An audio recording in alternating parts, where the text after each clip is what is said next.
Hello everyone. Now I will present the second topic, the statement of cash flows. Cash flow shows how money moves in and out of the business. It helps managers, investors, and creditors understand whether a company has enough cash to operate and grow. In business, profit is important, but cash is what keeps the company alive. That is why the statement of cash flow is called the lifeblood of every business.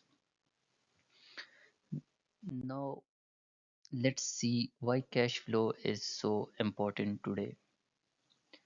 And recent research shows that 78% of large company CEOs believes cash flow trend predicted company survival better than earnings.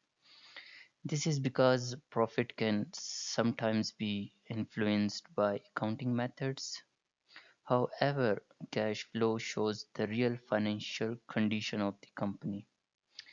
It tells us whether the company can pay employees, suppliers, and creditors.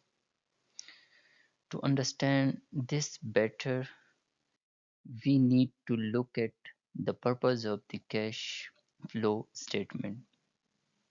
The statement of cash flow answer three important questions. Where did the cash come from? Where did the cash go?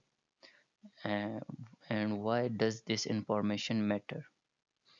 This information helps investors evaluate risk, helps creditors repayment abilities, and helps managers improve financial planning. The cash flow statement connects accounting information with real economic activities. Next, we will examine the three main types of cash flow activities.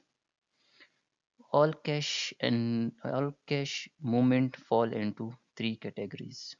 Operating activities. These include cash generated from normal business operations such as customer payments and supplier payments.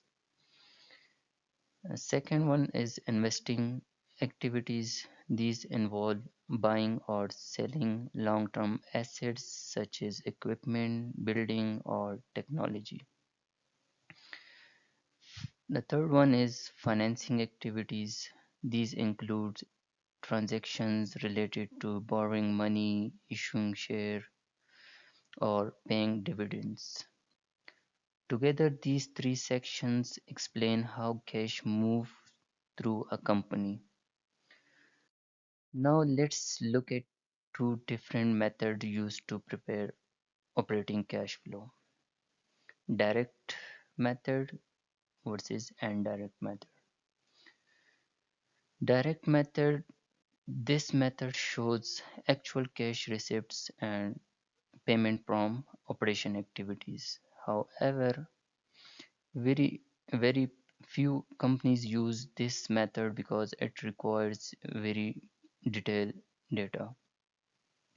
Indirect method, this method start with net incomes and adjust for non-cash items and working capital changes.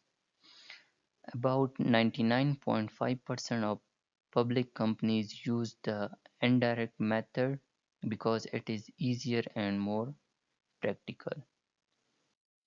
Now let's look at a real world example.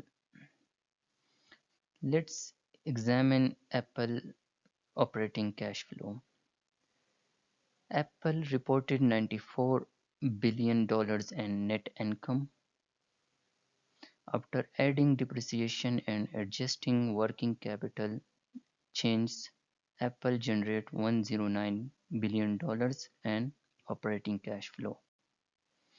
This means Apple generates more cash than its accounting profit, which indicates strong earning qualities. Next, we will look at investing activities using Tesla as an example. Tesla invested heavily in new factories. The company spent $15 billion on capital expenditures, including new gigafactories. Tesla also generated $2 billion from asset sales. This resulted in $13 billion of net cash used for investing activities. This shows Tesla is investing heavily in future growth. Now let's look at how cash flows move through a company. The cash flow process can be seen as a waterfall. First, companies generate cash from operating activities. Second, part of that cash is invested in long-term assets. Finally, remaining cash is used for financing activities such as dividends or shares. This process shows whether a company is creating or consuming cash. To evaluate performance, analysts also use cash flow ratios. Some important ratios include free cash flow, operating cash flow minus capital expenditure. This shows the cash available for dividends or debt repayment. Cash conversion ratio, operating cash flow dividend by net income. A ratio above 1.0 indicates strong earning qualities. Ending cash dividend by current liabilities. This ratio shows whether a company can meet its short-term obligations. Finally, let's summarize the key lesson. Cash flow analysis is essential for understanding a company financial health. Companies should monitor cash flow regularly, analyze earning qualities, and use cash flow ratio for decision making. Organizations that manage cash flow effectively are more likely to survive and grow in competitive market. Thank you.